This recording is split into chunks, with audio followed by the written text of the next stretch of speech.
Hi అండి, నమస్తే. నేను మీ Sandhya. Welcome back to lights on food and blogs. ఈరోజు అయితే మైసూర్ బోండా చేయబోతున్నానండి. అచ్చం మైదా పిండితో కాకుండా ఒకసారి ఇలా గోధుమ పిండితో కూడా చేసుకొని తినండి, చాలా బాగుంటాయి. మనకు అచ్చం బయట చేసే విధానంగానే ఉంటాయండి. ఒకసారి ట్రై చేయండి. ఇప్పుడైతే ఎలా చేయాలో చూద్దాం. ముందుగా ఒక మిక్సింగ్ బౌల్ తీసుకొని అందులో ఒక కప్పు పెరుగు వేసుకుంటున్నానండి. ఈ పెరుగు నేను ఫ్రెష్ పెరిగే తీసుకున్నానండి. మీరు కావాలంటే పుల్లటి పెరుగైనా తీసుకోవచ్చు. ఆ తర్వాత అందులోనే 1/2 టేబుల్ స్పూన్ పంచదార, రుచికి సరిపడా సాల్ట్, 1/2 టేబుల్ స్పూన్ వంట సోడా వేసుకొని ఆ తర్వాత 2 టేబుల్ స్పూన్ ఆయిల్ వేసుకోవాలండి. ఇప్పుడు ఈ మొత్తం మంచిగా కలుపుకోవాలి. మొత్తం పెరుగు అనేది ఉండలు లేకుండా మంచిగా 1 నిమిషం పాటు కలుపుకోవాలండి.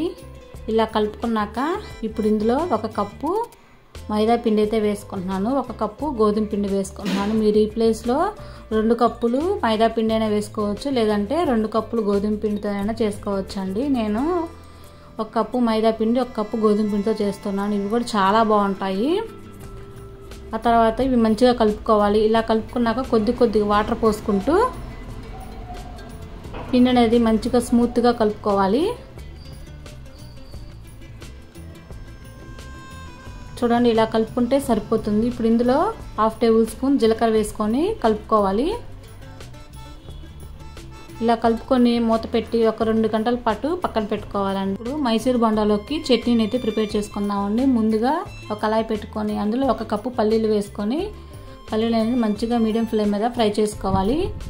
పల్లీలు ఫ్రై అయ్యాక ఇప్పుడు ఆ కళాయిలోనే ఒక 2 టేబుల్ స్పూన్ పుట్నాల పప్పు వేసుకుంటున్నాను. అలాగే కారానికి సరిపడా 5-6 పచ్చిమిర్చి వేసుకొని ఫ్రై చేసుకోవాలి. కొద్దిగా ఆయిల్ వేసుకొని ఫ్రై చేసుకొని ఇప్పుడు కొద్దిగా చల్లారినాక ఈ పల్లీలు, పుట్నాలు, పచ్చిమిర్చి మిక్సీ జార్లో వేసుకోవాలి. అలాగే కొద్దిగా చింతపండు, కొబ్బరి ముక్కలు వేసుకొని మిక్సీ పట్టుకోవాలి. ఆ తర్వాత రుచికి సరిపడా సాల్ట్ వేసుకొని వాటర్ పోసి మెత్తగా గ్రైండ్ చేసుకొని ఒక మిక్సింగ్ బౌల్ అయితే వేసుకోవాలి. ఇప్పుడు ఈ చట్నీకి పోపు అయితే పెట్టుకుందామండి. 2 టేబుల్ స్పూన్ ఆయిల్ వేసుకొని అందులో పోపు దినుసులు, ఎండుమిర్చి వేసుకొని ఫ్రై చేసుకొని ఈ పోపు అనేది చట్నీలో వేసుకొని కలుపుకొని మూత పెట్టి పక్కన పెట్టేసుకోవాలి.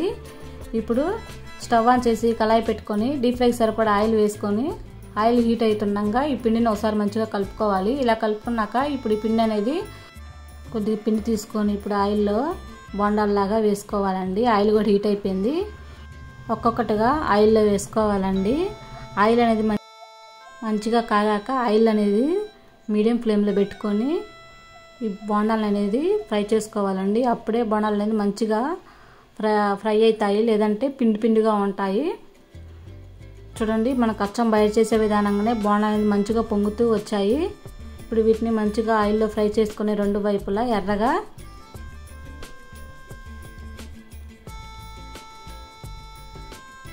బోండాలు కూడా ఫ్రై అయిపోయాయండి. ఇప్పుడు వీటిని ఒక ప్లేట్లోకి అయితే తీసేసుకుందాం. అలాగే మిగిలిన పిండిని కూడా ఇలానే వేసుకోవాలి.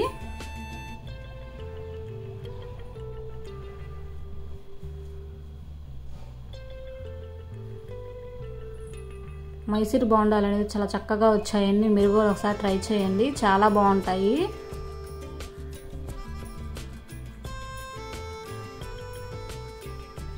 చూడండి, బోండా అనేది పిండిగా లేకుండా మంచిగా ఉడికిపోయింది.